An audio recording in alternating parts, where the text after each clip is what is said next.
Mr Speaker, we live in the greatest country in the world, there's no question about that.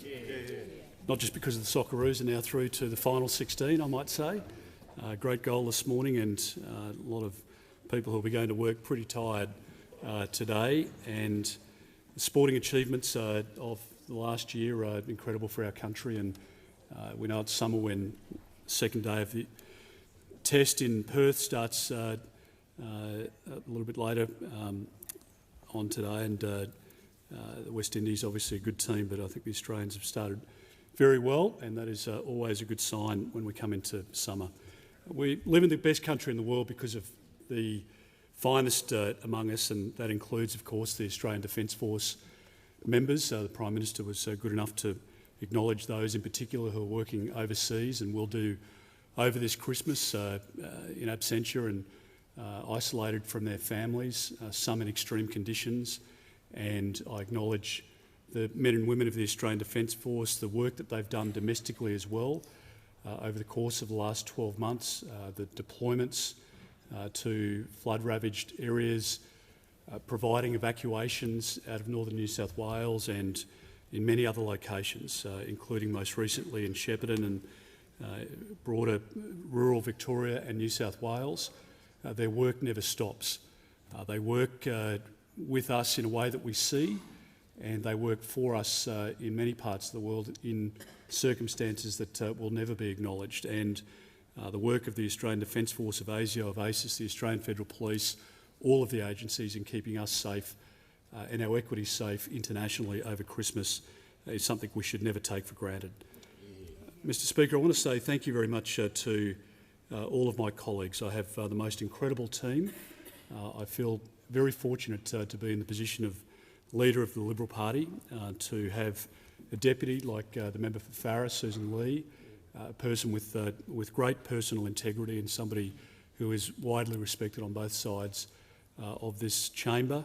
Similarly with the Leader of the Nationals, David Littleproud, a good friend, fellow Queenslander, and somebody that I've been able to work with very closely. And the Coalition is integral to the success of our side of politics.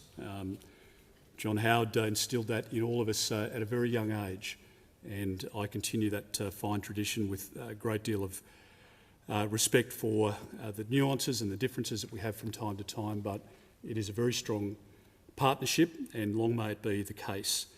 I want to say thank you very much to our team here, the Shadow Cabinet, the Shadow Ministry, to the Manager of Opposition Business. I have some agreement on different issues with the Prime Minister, but my view is that the Leader of the House and the Manager of Opposition Business, two of the most dreadful jobs in this place.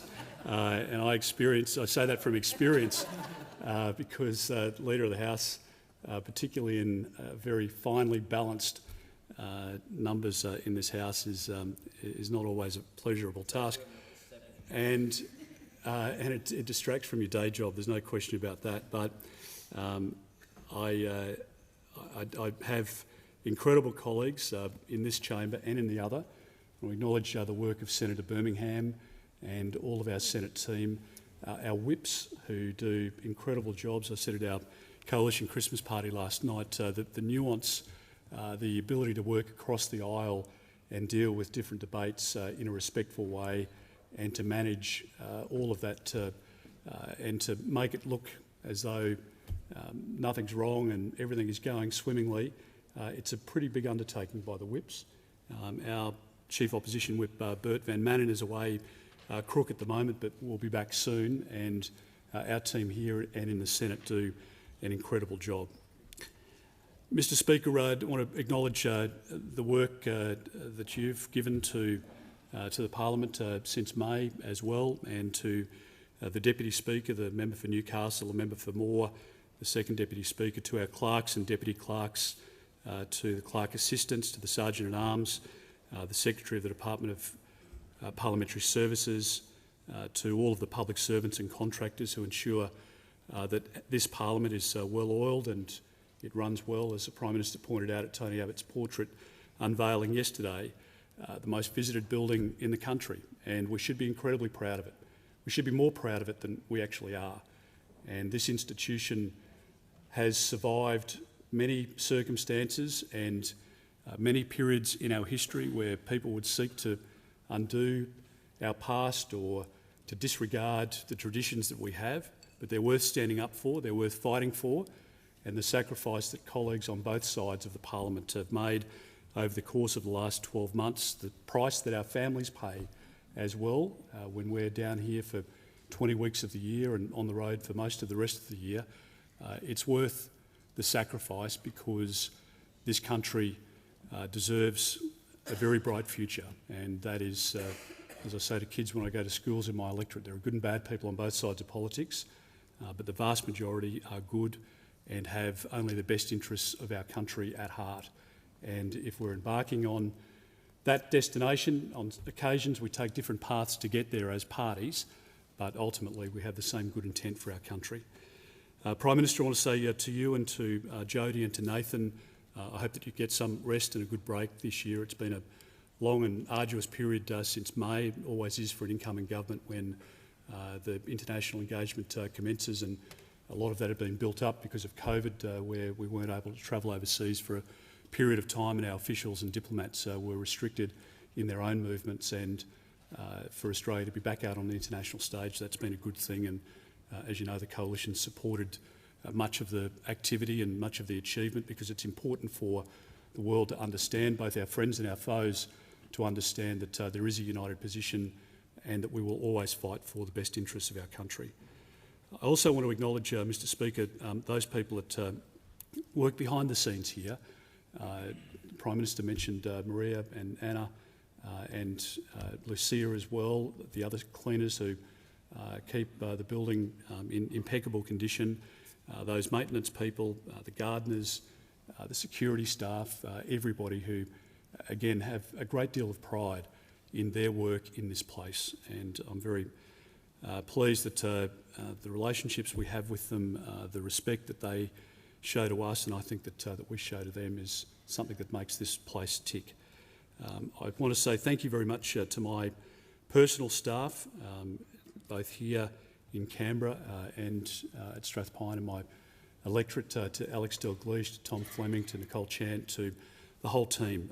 Many of my staff have been with me through various portfolios, obviously unemployable elsewhere as to why they want to stick around with me, but I really am very fortunate that they've been so loyal over a long period of time, and through babies and different life events, they've been able to stick with what is a very difficult job. To Jackie Cooper and to all of the electorate staff, as the Prime Minister pointed out, as not only Leader of the Opposition but Defence Minister and Home Affairs before that, the electorate staff cop a lot. And the protests, the climbing up on the roof, the barging into the front of the office, the disgraceful disrespect that's demonstrated toward people who are just trying to help those that are in need of genuine help in our electorates is something that's completely unacceptable. Peaceful protest and objection and debate and freedom of speech is integral to our freedom, but it's not acceptable, some of the conduct, particularly toward women in those electorate offices, and it should be condemned. Mr Speaker, I too want to say thank you very much to the work of the Australian Federal Police, my close personal protection team. Again, they spend a lot of time away from their family, and as the Prime Minister pointed out, every movement is scripted. So if you want to go down to Servo on a Saturday morning and fuel up the jerry can and come back and do the mowing, it's sort of half an hour notice for everything. I remember I once snuck off without telling the team, and I was dobbed on by the static team who were at home, and they rang up the close personal protection team, who then called me to see where I was going, like I'd absconded. I was just literally just going down to the Servo for 10 minutes. But the work that they do, and it's hard to describe to a lot of people, but the respect again that they have for us and for our life, our privacy, it's an incredible intrusion. I'm blessed with 3 beautiful children and an amazingly supportive wife. They cop the death threats and all the rest of it as well, and they're stoic and they put up with it, but in part it's because of that atmosphere that the AFP are able to create both on the road and at home in protecting my family when I'm not there. So thank you to them. To Rebecca, who turns 21 in March, Harry and Tom. Harry's just finished year 12. He's been to school. He's on the Gold Coast. The most stressful part of my life over the course of the last couple of weeks. I had a message from Kirralida to say that he'd contracted a mild case of COVID and he would have to come home early. I texted back gold, and he came back, he recovered, he wanted to return, and we convinced him that that wasn't a good idea. So it's 2 down, 1 to go next year for schoolies, and we'll see how we go. But equally, we can't do it without our families. The most important thing in life.